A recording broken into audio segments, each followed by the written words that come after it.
थी, बट सुबह जाते जाते हमने देखा बैंक निफ्टी रिवर्स हो गया। अब बैंक निफ्टी 250 पॉइंट नीचे, निफ्टी भी पूरा रिवर्स हो गया है, सेंसेक्स भी रिवर्स हो गया, मिड और स्मॉल कैप भी बस आधा परसेंट ही ऊपर है। क्या हुआ सर, ये रिवर्सल जो ऊपर से आया आप इसको रिवर्सल मानते हैं? रिवर्सल मानते हैं? रिवर्सल सुबह हुआ था ऐसा लग रहा है। चाल तो नहीं, वो वाला चाल तो नीचे की थी, सुबह रिवर्स हुआ था। लेकिन दीप, दो तीन चीजें, ऑब्जर्वेशन बिल्कुल सही है, दो तीन चीजें जो आज के मुंह में देखने लायक है। पहली चीज तो ये दीप कि आज की रिकवरी ज्यादा दमदार है नहीं। क्यों नहीं है ज्यादा दमदार? पहली रुकावट थी कल के हाइस के आसपास 24,350। शुरुआत के 5 मिनट में आप वहां पर पहुंच गए थे 24,350। आज का हाई 24,380 के आसपास का, लगभग उसका। तो आप पहले रुकावट के लेवल को ही पार करके टिक नहीं पाए, वहीं से सप्लाई शुरू हो गई। और अपनी सुबह बात हुई थी कि स्ट्रिक्ट स्टॉप लॉस एक ही 24,350 के ऊपर बंद होगा, कल का हाई पार करके बंद हो तो ही हम मानेंगे कि एक बार नीचे के जो लो बने हैं कल के जो थे 23,900 के आसपास, वो वापस नहीं टूटेंगे। राइट, आप वहां पर टिक नहीं पाए, वहां से नीचे आ गए। सो पहली चीज ये। बैंक निफ्टी तो वो भी बाधा पार नहीं कर पाया, क्योंकि कल का बैंक निफ्टी का आया था 50,750 का, आप 50,688 से ही घूम गए, वहां से 50-75 पॉइंट दूर से ही घूम गए।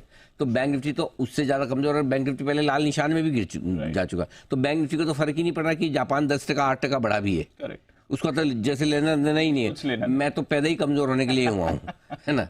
ये हाँ, मतलब वो वाला हाल है कि साफ एक चीज दिख रही दीप कि आज सेलिंग प्रेशर फिर से एफआईज का है ना।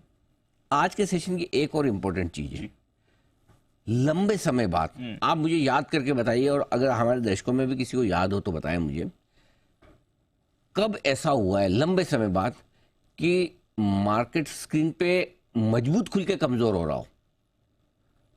कमजोर खुल के मजबूत होते हुए मार्केट हमने बहुत देखे हैं, मजबूत खुल के खराब खबर पे गिरने के बाद बढ़ते हुए हमने बहुत देखे। लेकिन आज बढ़िया खबर पे ऊपर खुल के गिरते हुए पहली बार देख रहे हैं। पहले मतलब लंबे समय बाद, हाल ही के समय में देखने को नहीं मिला। सो पहली बार आज स्क्रीन थोड़ी कमजोर दिखी है, पहली बार स्क्रीन कमजोर दिखी है कि सप्लाई आ रही है ऊपर में। और सप्लाई किसकी आएगी? लोकल की तो आने से रही, आएगी तो एफआईज की तो आज थोड़ा सा। इसका एक कारण और भी हो सकता है। एक कारण देखो, अल्टीमेटली एंड ऑफ डे हम जापान को 4 दिन याद करेंगे, उसके बाद कौन जापान, किसका जापान, कहाँ जापान भूल गए, बराबर। अल्टीमेटली अपना काम तो डाउन नैस्डैक से ही चल रहा है ना। संबंध तो उन्हीं से है, मतलब गांव के चौधरी तो वही है ना, रिश्ता तो उन्हीं से रखना पड़ेगा, बराबर है।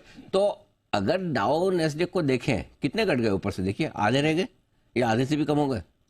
आधे रह गए, करीबन 350 पॉइंट डाउ ऊपर था, है ना। नैस्डैक आपका 400 ऊपर था।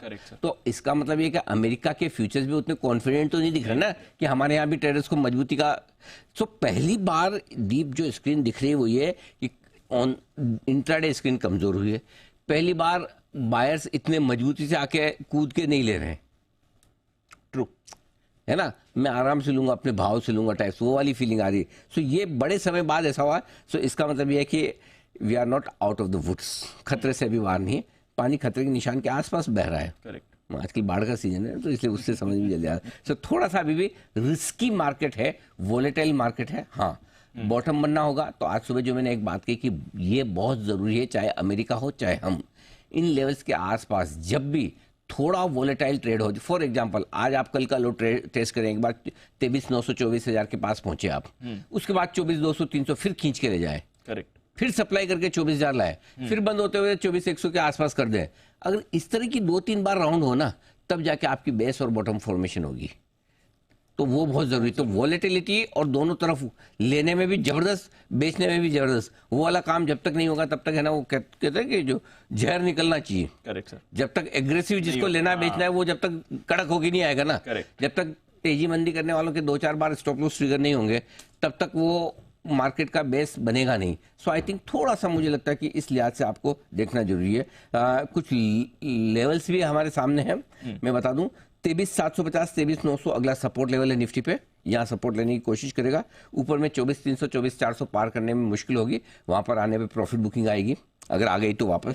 बैंक निफ्टी में अब 54,450, सॉरी, बैंक निफ्टी पे 49,350 49,500, ये अगला सपोर्ट लेवल है। 49,350, क्योंकि कल के लो पे हम आ गए, कल के लो पे आ गए, कल का लो लगभग 725 के आसपास का है, ऑलमोस्ट वी आर देयर। सो 49,350, 49,500 अगला सपोर्ट है।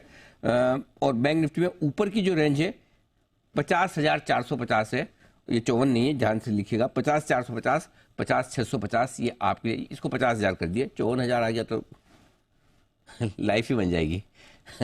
अभी तक 52,357 का हाई है, करा दीजिए अनिल जी। 50,450, 5450, 5650, ये आपके लिए हाई रेंज है बैंक निफ्टी की, इस पर नजर रखिए।